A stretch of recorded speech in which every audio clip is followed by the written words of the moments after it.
Hello, how's everyone doing?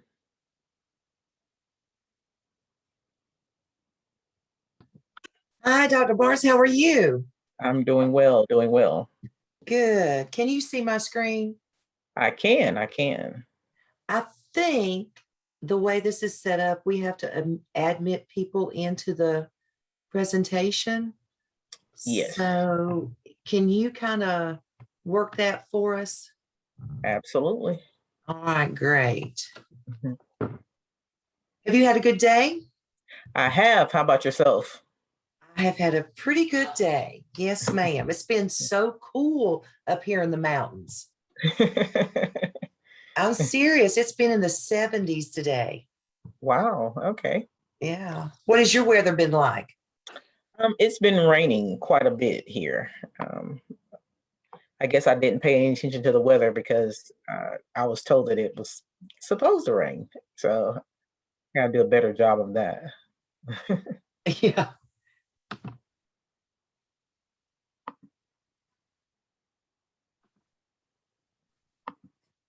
They're clicking in now. Yeah, I'm admitting them. All right, great. Yes.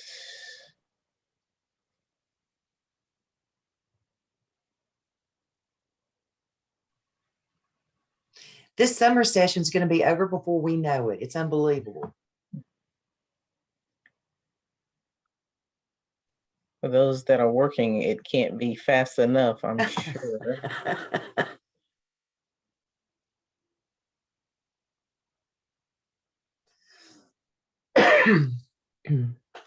I'm just gonna stop recording until we actually begin, okay? And then I'll Oh, that's great. Yeah.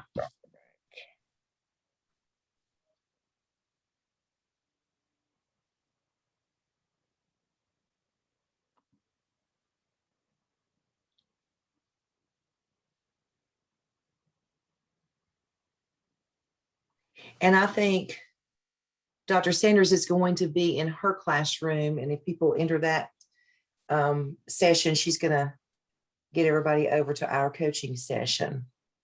okay. That works.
So, any good news from anyone as to how things are going in your work life or personal life, whichever you prefer to share?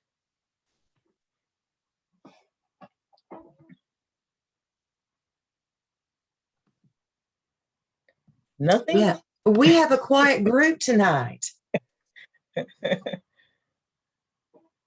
Okay, Shannon, you know I'm going to call you out. There's nothing going on with you? Nothing. There's always something going on with you, Shannon. I am counting down the days that I get to go to Puerto Rico. I knew it. I knew there was something going on. Well, that's going to be a nice trip. Yes, much needed. I have 2 days to recover before we go back to work on July 12th. I don't know that I would want to do that. Just 2 days. You might could pull that one off. We'll see. TBD. We're going back to our year-round calendar, so I'm thankful for that. Come the end of 9 weeks, those 3 weeks will feel like love.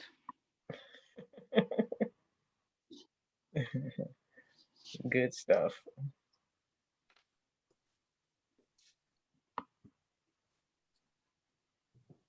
I think our year-round schools are going to go back to the year-round calendar this year too, Shannon. So they're going to have a very quick turnaround. Mm-hmm. Yeah, it's not so much fun now because you feel like the summer is, gone in the blink of an eye, but it'll fall right in line when we get our first break. That'll be nice. Mm-hmm. I'm just so praying that this new variant doesn't take a hold here.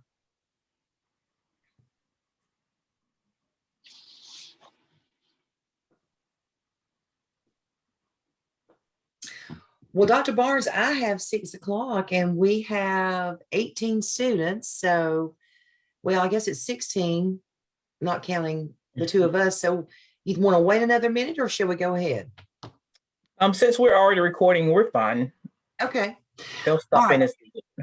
All right. So I'm going to take the lead tonight, guys. And Dr. Barnes is going to jump in anytime, please. And we're going to start off by talking about your final responsibilities and due dates in TaskStream, because that's the big thing that you're going to feel like you're on a treadmill here at the end. So all work is due in TaskStream by July 19th. That's everything in TaskStream by July the 19th. You will need to get a passing score on your SIOP. And of course, the evaluators are going to be looking very judiciously for that work to come in by July the 19th. So I think we'll have a quick turnaround time there. You also need to have completed your competency folio with artifacts. And I'm going to talk about that just very briefly. You also need to have completed your competency analysis in TaskStream and your DRF folio, and your completed dispositions. Remember, you do those School of Ed dispositions every semester. So I would suggest going ahead and completing those dispositions. And you have to have your internship log for this semester and the cumulative log completed for this semester by the 19th. So we're going to go in and talk about a few of these things. I want to talk about your competency folio because, guys, that seems to give people a little heartburn. I know it does Dr. Barnes and I when we get to the competency folio and start working on that. I'm going to pull up, and this example is in your internship shell. Dr. Barnes, did you get that loaded in your internship shell? I did not, but I will upload it this evening as soon as we're finished. Okay, so this is the exact example that Dr. Lamb used in 601 when he shared with you about how to start building your competency folio. So when I share this with you, if you have not organized it this way in your past 2 semesters, do not, let me repeat, do not go back in and start reorganizing, okay? But what would be very helpful in the way that Dr. Barnes and I would like to see it for your entry for this summer is for you to put down whatever artifact you're going to upload. If it's something from your SIOP, then you would need to say SIOP summer 2021 on your brief description. And then also label your artifact the same way. Because remember, by this time, you're going to have 3 artifacts, at least 3. Some of you have more than that. But if you will label your artifact with the same summer 2021, it makes it very easy for us here in this crunch time to know which description to read and which artifact it aligns to and matches to. So again, this person has done an outstanding job and has been a dream for their coach to look at because it's very clearly laid out. If you've not done that the previous 2 semesters, don't worry. Just be sure you do it for this semester. Any questions on that? Okay, and at the end of your competency folio, remember you have your internship logs where you've been submitting your first 2 internship logs. Now, this person's on a 5-semester track, so that's why there's so many of those. But again, upload this semester's internship log here and label it summer 2021. And Dr. Burns and I will go in and we will look at it and we will write you a note to this effect. It will say something like, you have met the requirements for your internship log, summer 2021. You are ready to combine all internship logs and transfer to your DRF folio. So remember that this competency folio, while it's an electronic folio, it's housed in a different, it lives somewhere differently than your DRF folio. So you have to go through a process to put it in your DRF folio. So in your internship shell, and Dr. Sanders may have it in hers as well, but my internship shell, and Dr. Barnes probably has it too, there's a link here that has a brief video, how to move your competency folio to your DRF folio for evaluation. It's not difficult. You're going to put all 3 semesters together, follow the directions of how to move it to your DRF folio. Wait until we review this semester's and we'll tell you when you're ready to go. Now, one of the things that some people forget is to have your site supervisor or mentor sign off on your log. So be sure you have that done. And electronic signatures are okay for me. What about for you, Dr. Barnes? Absolutely, that works. Okay.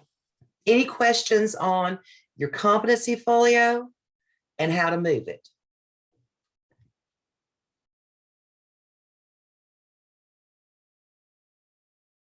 Okay.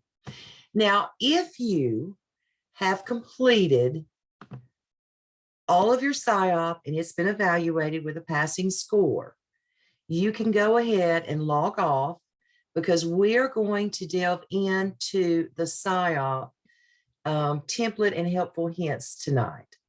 So let me stop. Any questions? Okay, so if you have completed your PSYOP and have received a passing score from your evaluator, then you are free to log off. And thank you for your hard work this semester. I know that I've enjoyed working with you, and good luck on completing everything else. One of the things I want to say to you is, if you have any time you have a spare moment, please go in and start adding artifacts to your competency folio. You can't wait until you finish the PSYOP to do that, okay? All right, with that said, let's turn to the PSYOP. In your internship shell, and I'm sure in your course shell as well, you have your template, and this looks very similar to the templates that you've had in all of your other evidence work. And you will use this template. And remember, if something's highlighted, you keep that heading, but if it's in red, you take it out and you write something there. So this is put together just like you've seen before. Now, there are some suggested places where you can pull some work for your PSYOP, but we're going to talk about that in detail in just a moment. What you can do here for the background information and description of your setting, you did a very thorough one when you did your skip task 1, prompt 1. You can pull that verbatim if you wish and put it in here, unless something has changed, which probably has not happened. So that one you can pull verbatim, copy and paste. All right. Not so much for the other things that we're going to do and look at. So I'm going to go back to my content. And one of the most useful documents that I think you can use to help you work through the PSYOP is this helpful hints document that Dr. Stedman created, I think last year, and it worked very well as far as helping you work through and helping you organize your PSYOP or School Improvement Action Plan. This is kind of your culminating project for the whole 3 semesters, and you are allowed to reach back and pull data and pull information from some of your former evidences, but you do not simply copy and paste. And this is highlighted in bold and in caps. So make sure that resonates with you. You are not simply copying and pasting all your CAP, all your APSL, all your this or that. All right.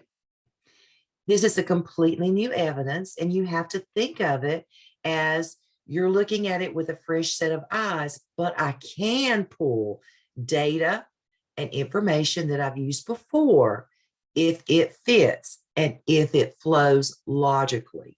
You have to look at your template and you have to go by your helpful hints. So the first task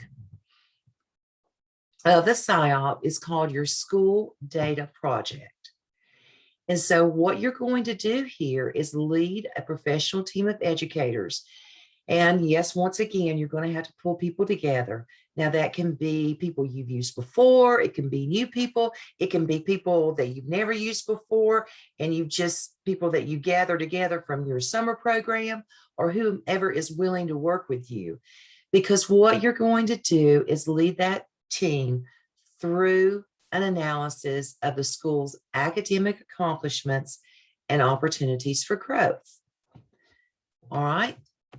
So here are the things that you must be sure you cover: attendance and discipline, standardized test results, benchmark test results, if you have those, and any other data determined essential to tell the story. Now, what's different here in this data image is you have to disaggregate your data by subgroups. When you did a school improvement project in the APSL, you may or may not have disaggregated your data by subgroups. Here you have to. If you've already done that, hey, just pull it and use it. I also know that some of you did, and some of you may not have utilized EVOS in your APSL data project. Here, you must use EVOS. And we have EVOS in North Carolina and South Carolina. I did confirm this morning that EVOS is used in South Carolina as well. And so what you're doing is you're leading this team through a careful analysis, a thorough analysis of your school's academic standing using multiple data sources. Now be sure that it's clear that you're leading this team. And you can do that through Zoom or face-to-face, whatever is the most convenient way for you to do that right now. And be sure that your narrative work shows evidence that you are communicating your findings to the school improvement team and to the administration clearly and accurately. And this would be at the end. How do you demonstrate evidence that you're communicating that to your school improvement team and administration? And if you can't get both, get whichever. Probably your administrator would be the one. How do you show evidence? Well, that would be some type of slideshow or Zoom link, recording, something like that. And don't forget that you're looking at academic progress. You're looking at student data here. Also, when you did the APSL, the data image in your APSL, you did not have to do attendance and discipline. Be sure you pull attendance and discipline. You've already done that data. I think in your OMA, you had some. All right. So you can go to OMA and pull attendance and discipline data. All right. So look down here when it says APSL tasks 1 through 3. Do not just copy APSL tasks 1 through 3 and throw it in there. And do not just copy OMA tasks 1 through 3 and CAP tasks 1 and 2 and throw it in there. You only extract the information and data that you need. Now, it's been a while since you've done the APSL, so let me go into that a little bit. In the APSL, you did a school data project. You did, and you looked at student performance, achievement, and growth data. But you also did things, if you remember correctly, think back, you did a whole section about research about PLCs. That's not needed here. You did a whole section of research on a literature review on best practices. Remember that? And you did a whole annotated bibliography on best practices. You don't need that either. Okay? You pull your data. You talk about how you led your team through the data. You can even, when you are presenting this data to your team, you can pull the action plan that your former APSL PLC did as a springboard for discussion here. But you don't pull all that other stuff. In the CAP test 1 and 2, you may have some attendance and disciplinary data, but you would not pull any data from your teacher working conditions survey in here. Okay? So you're creating a data image, you're sharing it, and making sure that you are disaggregating that data by subgroups. Now I'm going to stop, and I do want you to ask questions as we go through. So questions on what you are to do for task 1.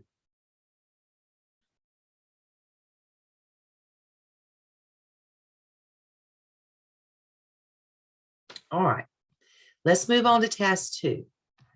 Task 2 is your teacher working conditions survey analysis project or your advanced ed project. So here in task 2, you're going to lead a team of educators through an analysis of your elements of your teacher working conditions survey or your advanced ed. Now you might say, well, we just did that in the CAP. Yes, you did. You sure did. So you've already done that one time, but you need to lead them through another analysis because you are going, this one is all about the visual display that you create when you are sharing this information with a team of educators. Now, when I see the word visual display, that means to me a slideshow, a PowerPoint, a lot of graphs and charts. And guys, you've already got a lot of that stuff already done when you did your teacher working conditions survey analysis. And you developed a plan. Remember that? So you can present all this information that you've already collected and that you've already gathered to a group of peers. And that can be your school improvement team, your administration team, your PLC, old or new, or a combination of both, whomever you can get together. But just be sure that you're providing that video evidence there as well. And one last thing that's a little bit different here, and this should be your last section. This is what your evaluator is going to look for at the end of task 2, is your reflection. So you should have a section entitled Reflection.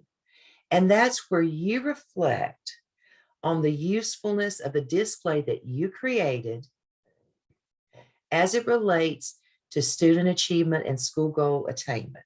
Doesn't have to be very long, but you do have to provide a reflection.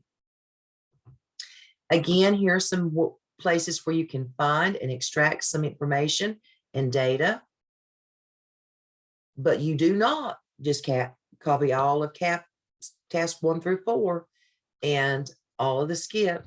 You don't. It has to flow. It has to make sense. And you have to show evidence that you've created that visual display, you've presented it, and you have a reflection piece. Let me stop for task 2 and ask anybody if you've got any questions.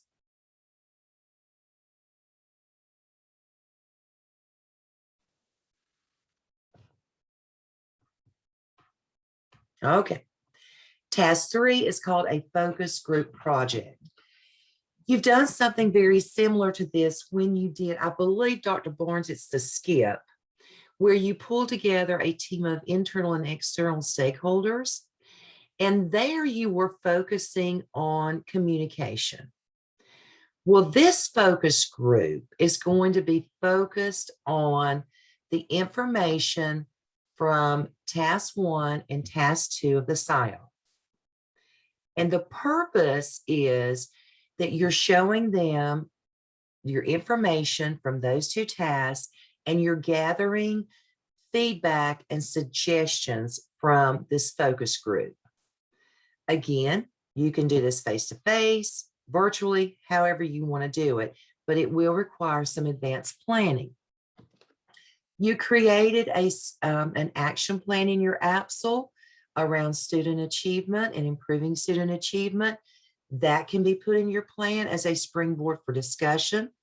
You have created a plan in your teacher working condition survey analysis. You can use that as a springboard for discussion, but you need to be gathering feedback and recommendations on those 2 data projects from the SIOP 1 and the SIOP 2. Now, you don't go back and pull all this stuff because you've already pulled it for the SIOP 1 and 2. All right.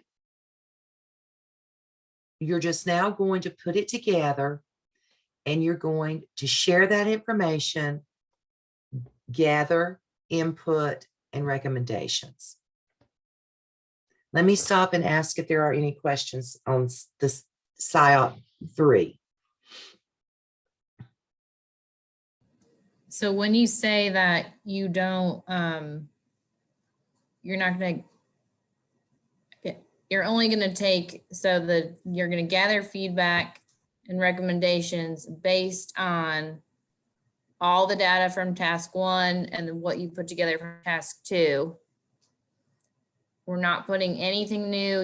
We don't need to add in the same information from task 1 and 2 in a narrative form, since it will be in a presentation. Am I understanding that right?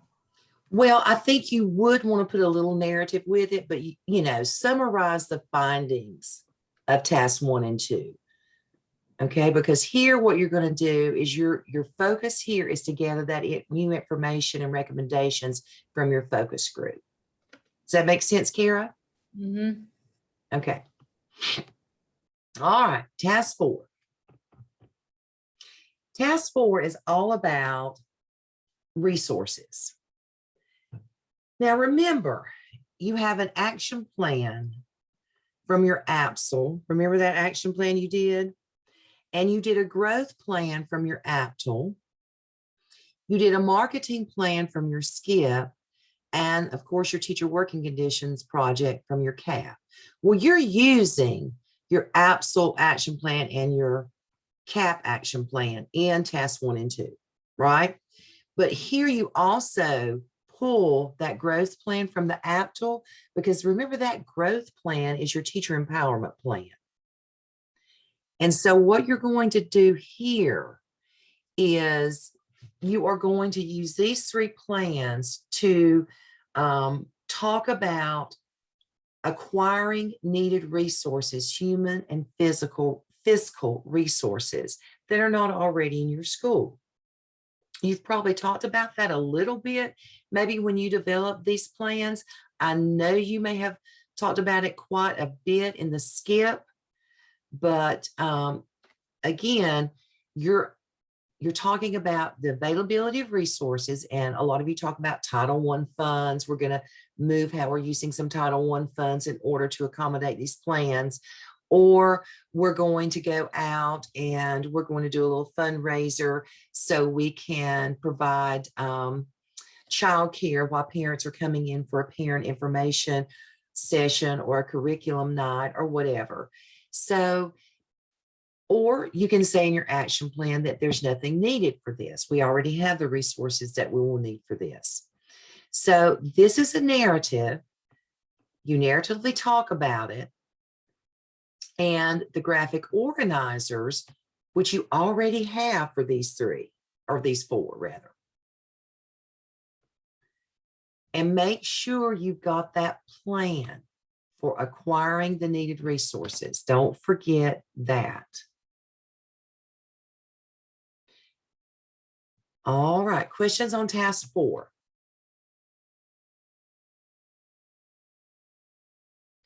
All right, task 5. You will produce a graphic organizer that clearly illustrates your data you collected and analyzed, your measure strengths and opportunities for improvement, and the relationships that each of these have. Easiest way to do this, a brief lead-in paragraph that describes where the information came from, and then you just put all these action plans together in one graphic organizer. This one should be very quick and down and dirty and easy for you. Be sure that these graphic organizers have a column for resources that you have already, that you put in task 4. So you're taking all those graphic organizers in task 4, putting them together, do a small lead-in paragraph, and you're done. Questions there? And guys, number 6, you've done this every time. This is a reflection on your competencies. In this semester, or excuse me, in this task, you will have to look at all 21 of those. And be sure that when you label them, you'll put communication - competent. And you can pull from, of course, your PSYOP and any other of your MELS experiences, including your clinical experiences as well. But you do have to respond to all 21 of those in the PSYOP. Okay? Just like you've done in all the other ones. When you finish your PSYOP, it's going to be a huge document. It's okay. That's the way it's going to be. But if it's not put together and flows well, we'll send it back. In other words, when you're putting together data, don't put data up here in this section and then down at the end, put some more data. Put all your data together and then talk about how it was used to present to your team and use to build your plans. It has to flow just like it would any other evidence and artifact that you've done. Questions?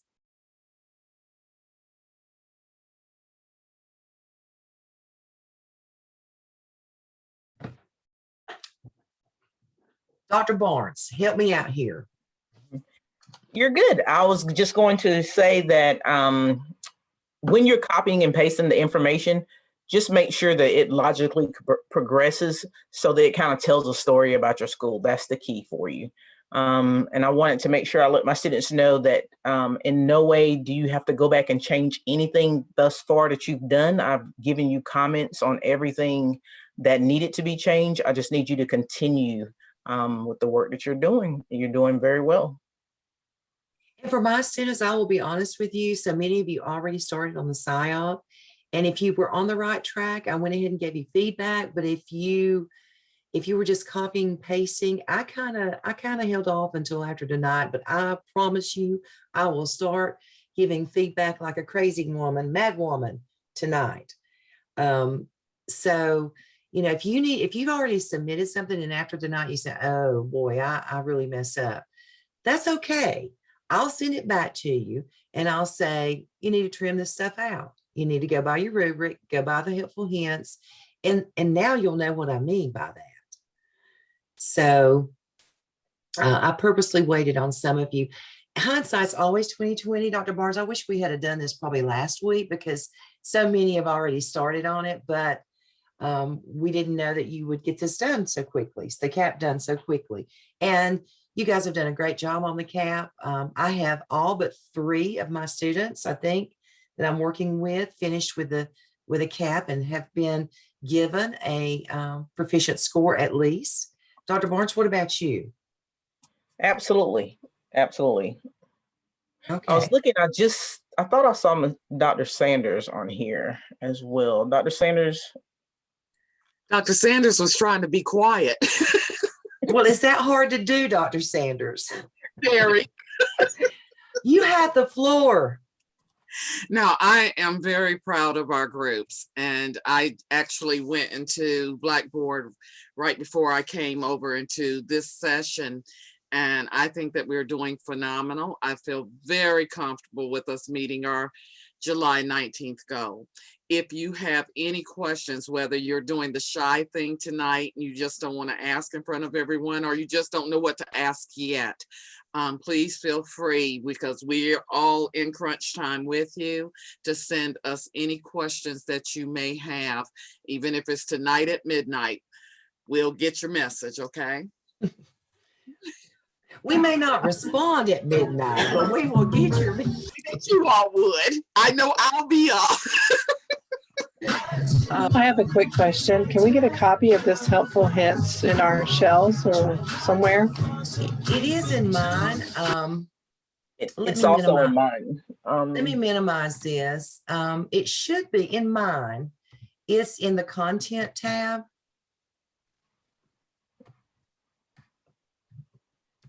This is the helpful hints. Here's your template that you'll use.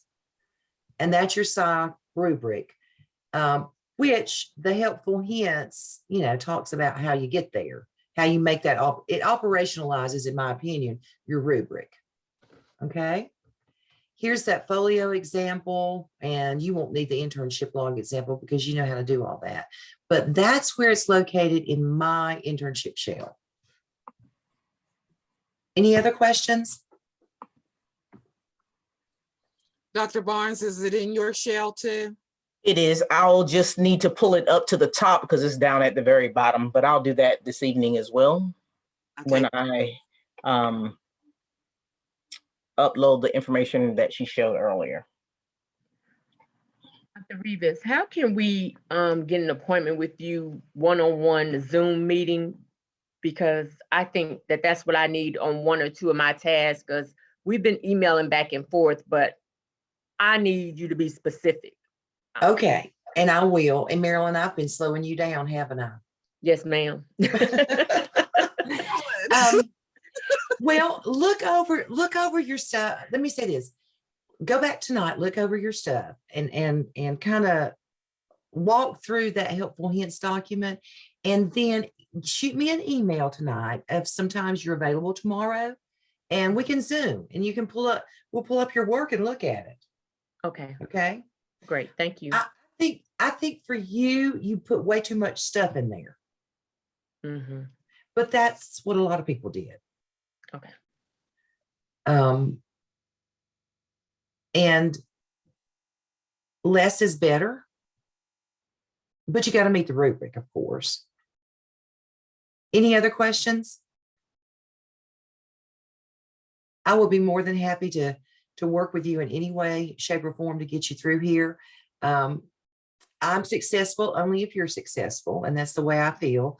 So we'll do whatever it takes. Dr. Barnes, you got anything else? Any words of wisdom? Do you have the examples that I sent to you in your shell where the examples of the PSYOP? Do you have that on yours? I do not. Right. I'll send you those just so you can add them to your shell Okay. as well. Thanks. Okay. All righty. Thank you. Quick No question problem. for both clinical coaches, and I know this is a question that our students are thinking of, and they just are a little too shy to ask tonight.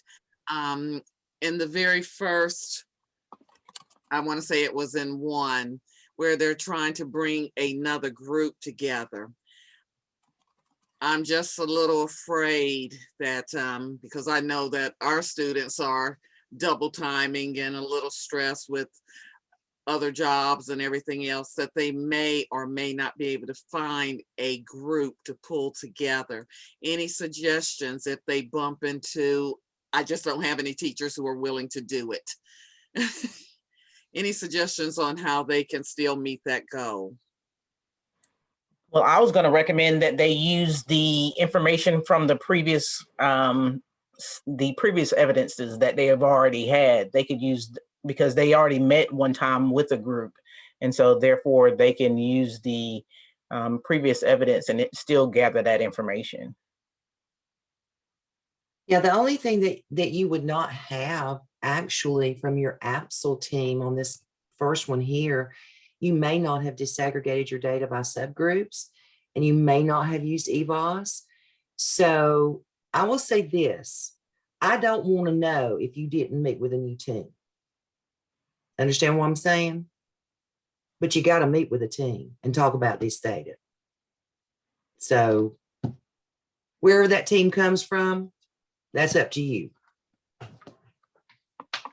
Thank you. And don't tell Dr. Sanders and Dr. Barnes. Yeah.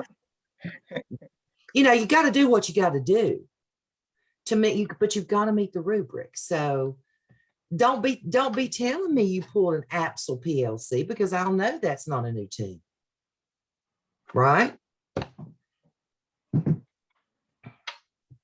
So have I answered that evasively enough?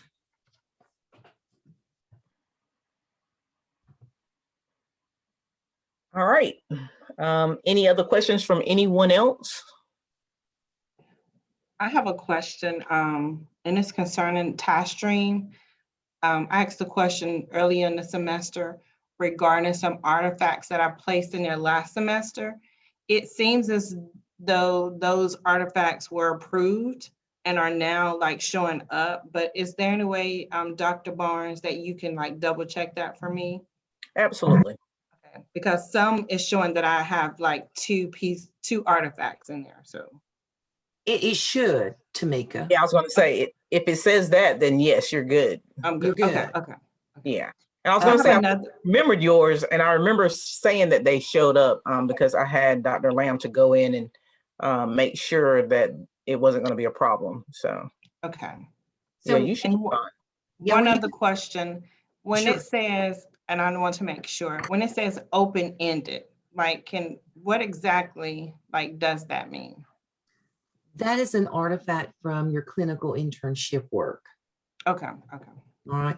Now, I got this question the other day from Akira. I think it was from you. I hope you don't mind me saying that.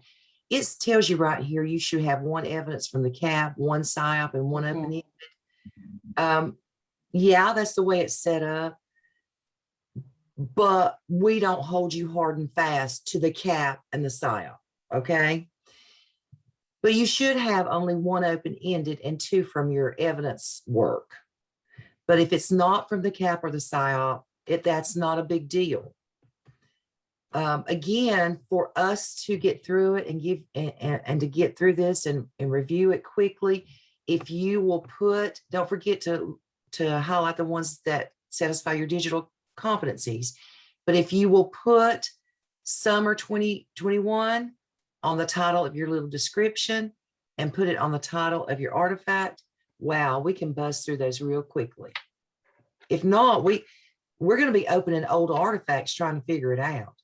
And we don't need to be opening your old artifacts. Have already been reviewed, and you should be done with those. So for those of us that have already added those artifacts in and we haven't labeled them like that, does it make sense to go back in, and I think there's a description that we can type into and then we can put like summer or spring, whatever the semester is underneath, so then we don't have to retitle anything. Would that work? Don't do it for anything other than this current semester, Kara. Okay? Okay. Because that's the only one I'm worried about. You should be finished with everything else. Now, Yes. okay, so what happens if your clinical coach did not review and approve your artifacts all from last semester? And that does happen, guys.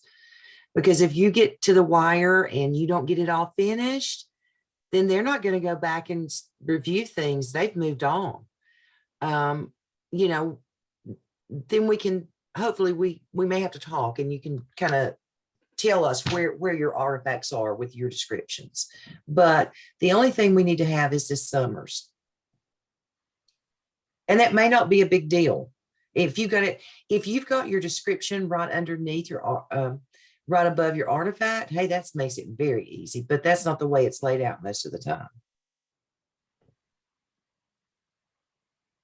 But I do know that this can take a lot of time, so don't wait till the end to do this. And I've gotten this question quite a bit. How much of a description do we need? Honestly, I think this is too much. I need to know what it is, how it aligns. That's it. Dr. Barnes, what about you?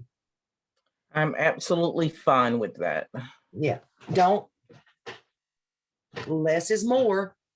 And so just so you know, for those of you that had submitted artifacts, and if your previous coach didn't check it, I graded it and still noted, I noted that in my notes to the next grader, which will probably be Dr. Lamb.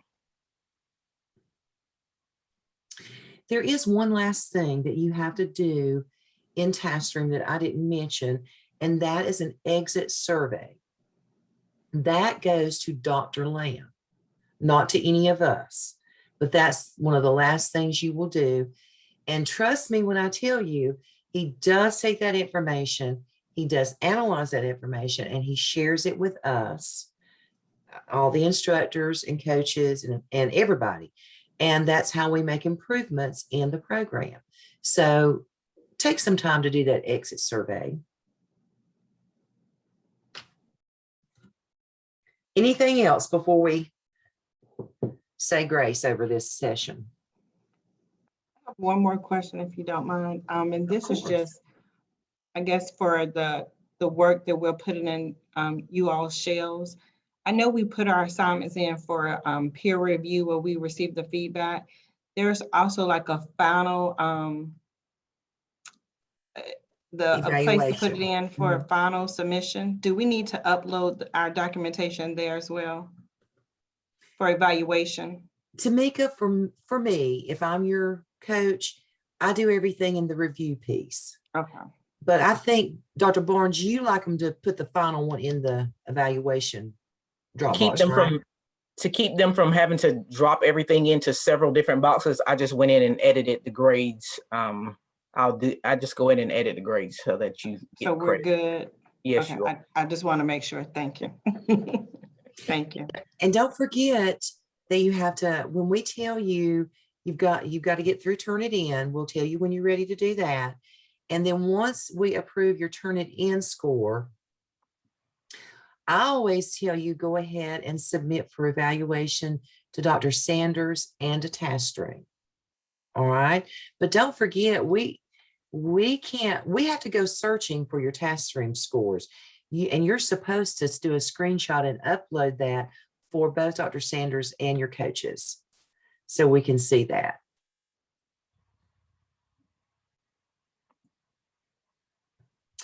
Okay, guys, we're a phone call or email away. If you have trouble, just let us know.